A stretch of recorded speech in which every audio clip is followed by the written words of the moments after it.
नमस्कार बच्चों, आज इस वीडियो के माध्यम से हम लोग विशेषण और क्रिया विशेषण के अंतर को समझेंगे। प्रायः वही शब्द विशेषण भी होते हैं और वही शब्द क्रिया विशेषण भी होते हैं। तो कैसे हम समझेंगे कि ये शब्द विशेषण है कि क्रिया विशेषण? इसे जानने के लिए सबसे पहले हम विशेषण क्या है इसे समझ लें। तो जो शब्द संज्ञा या सर्वनाम की विशेषता बतलाते हैं उन्हें हम विशेषण कहते हैं। जैसे उसे गर्म दूध पीना चाहिए, यहाँ पर गर्म शब्द विशेषण है और ये विशेषता बतला रहा है दूध का। दूध शब्द एक संज्ञा शब्द है। संज्ञा की विशेषता बताने के कारण गर्म यहाँ पर विशेषण हो गया। अब देखते हैं क्रिया विशेषण क्या है। तो जो शब्द क्रिया की विशेषता प्रकट करे उसे हम कहेंगे क्रिया विशेषण।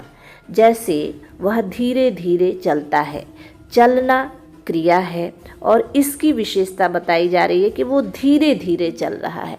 तो धीरे धीरे यहाँ पर क्रिया विशेषण, क्योंकि ये क्रिया की विशेषता बता रहा है इसलिए ये है क्रिया विशेषण। इसे केवल विशेषण नहीं बल्कि क्रिया विशेषण कहेंगे। अब हम कुछ ऐसे शब्दों को लेंगे जो विशेषण में भी होगा और क्रिया विशेषण में भी होगा। उसको हम पहचानेंगे कि कैसे ये विशेषण हुआ, कैसे ये क्रिया विशेषण हुआ। तो सबसे पहला उदाहरण है सुंदर का। तुम्हारी घड़ी बहुत सुंदर है। यहाँ पर जो सुंदर शब्द है ये घड़ी के लिए प्रयुक्त हुआ है कि तुम्हारी घड़ी बहुत सुंदर है। घड़ी संज्ञा शब्द है इसलिए ये विशेषण हुआ। अगर हम कहें कि तुम सुंदर लिखते हो, तो यहाँ पर सुंदर लिखते हो की बात कही गई है, लिखने की बात कही गई है। लिखना क्रिया है इसलिए यहाँ पर सुंदर शब्द क्रिया विशेषण हो गया। दूसरा शब्द हम लेंगे अच्छा। तुम्हारा मकान बहुत अच्छा है।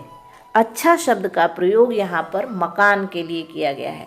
मकान एक संज्ञा शब्द है इसलिए यहाँ पर अच्छा शब्द विशेषण हो गया। अगर हम कहें कि फिल्म देखना तुम्हें अच्छा लगता है, यहाँ पर अच्छा लगता है, देखना ये क्रिया है, देखने की बात की गई है, देखना अच्छा लगता है इसलिए यहाँ पर अच्छा शब्द क्रिया विशेषण हुआ। अगर हम कहें कि कमरे में कम रोशनी है, तो यहाँ पर कम शब्द का प्रयोग रोशनी के लिए किया जा रहा है। रोशनी शब्द एक संज्ञा शब्द है इसलिए यहाँ पर कम का अर्थ हुआ, कम जो पद है ये यहाँ पर विशेषण हुआ। अगर हम कहें कि यहाँ रोशनी कम रखिए, तो यहाँ पर कम रखने की बात की गई है कि यहाँ इस जगह पर रोशनी कम होनी चाहिए, कम रखिए। क्रिया के लिए प्रयोग हो रहा है ये कम शब्द इसलिए यहाँ पर कम क्रिया विशेषण हुआ। अगला उदाहरण होगा जो है तेज के लिए। महिमा तेज लड़की है। यहाँ तेज विशेषण लड़की के लिए प्रयोग किया गया है, महिमा के लिए प्रयोग किया गया है। ये एक संज्ञा शब्द है इसलिए यहाँ तेज शब्द विशेषण हुआ।